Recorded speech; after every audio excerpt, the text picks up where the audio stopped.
Now it's time to focus on one of the final parts of the exterior, and that's the driveway. And we'd love to go with a concrete driveway, but pretty expensive. Asphalt, still fairly expensive.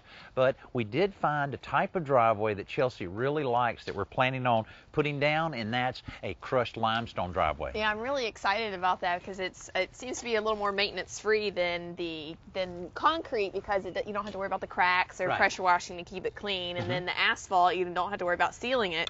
And this also, I read that should help absorb the water instead of shedding it, so it'll help with the drainage. Yeah, a lot better with the drainage. We want to make sure, because you got a lot of driveway here. We don't want to put water anywhere it shouldn't be. But one of the disadvantages of using a stone type driveway is the weeds will grow up through it, kind of hard to control unless you put down a landscape fabric. So we're going to put this down before the rocks are delivered. Here you go. I need to get you to help me with this. Put it down.